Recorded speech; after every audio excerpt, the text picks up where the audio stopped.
Hey guys good morning. આયા માયાબેન ભાખરીને એવું બનાવતા હતા અને બીજી બાજુ મમ્મી મસ્ત કેસર કેરીનો રસ રેડી કરતા હતા. ભાઈ કોનો ફેવરેટ છે ભાઈ કોમેન્ટ કરી દેજો જરા. અને પછી પપ્પા ભાખરીને એવું ખાવા બેસી ગયા અને મમ્મી પછી ભાણિયાભાઈ જાગ્યા હતા એટલે મમ્મી પાછા એને રમાડતા હતા. પણ ભાણિયાભાઈ અંદર ઘોડિયામાં ઘૂઘોટા કરે હો ભાઈ.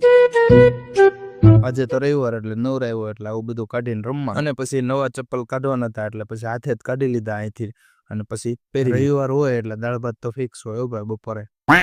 અને પછી મોજ મસ્તી કરવા માટે દોસ્તારો પાસે આવ્યા. પછી ઘરે આવ્યા એટલે મમ્મી ને પપ્પા ભાણિયાને રમાડતા હતા મસ્ત મજાનું. અને આ બાજુ બેન મસ્ત મજાનું ગરમ ગરમ ખાવાનું બનાવતી હતી ને હા સબસ્ક્રાઇબ ન કર્યું કરતા જજો. જમવાનું રેડી થઈ ગયું એટલે બધા જ એક સાથે બેસીને મસ્ત મજાનું ખાઈ લીધું. રસ રોટલી દાળ ભાત, આપણે તો ખાલી રસ ખાઈ પીને નવરા થયા. પછી લેપટોપ ખોલીને યુટ્યુબ નું એક બેનર બનાવવાનું હતું એ બનાવી લીધું અને પછી ફાઇનલી અપલોડ કરી દીધો એટલે આવું કઈક આઉટપુટ આવી ગયું. બધું જ કરીને ફ્રેશ થયા ત્યાં થઈ ગયા હતા 3:30 અને પછી જવાનું તો એક જગ્યાએ બહાર કામથી અને કામ પતાવીને ઘરે પહોંચ્યા ત્યાં વાગી ગયા હતા 7 વાગી ગયા. પણ બહાર તો જોયું ત્યાં તો હજી તંજવાળું ફૂલ હતું, અંધારું નહોતું થયું. 7 વાગ્યા બરાબર અંધારું નહોતું થયું. બેન ને ગયા હતા બહાર એટલે ભાણિયાને હિસકાવાનો વારો મારે આવ્યો હતો એટલે મેં પછી હિસકાવી પણ આ ભાઈને હું છે કે આ રમવું છે તો કેવો રમ. બસ પછી બેન ને આવી ગયા એટલે ભાણિયાભાઈ ને એને સોંપી દીધા અને આ બાજુ જમવાનું એવું રેડી થઈ ગયું હતું એટલે માયા પછી ભાણિયાને લઈને બેસી ગઈ હતી. જાણે એને જમવાનું હોય છે.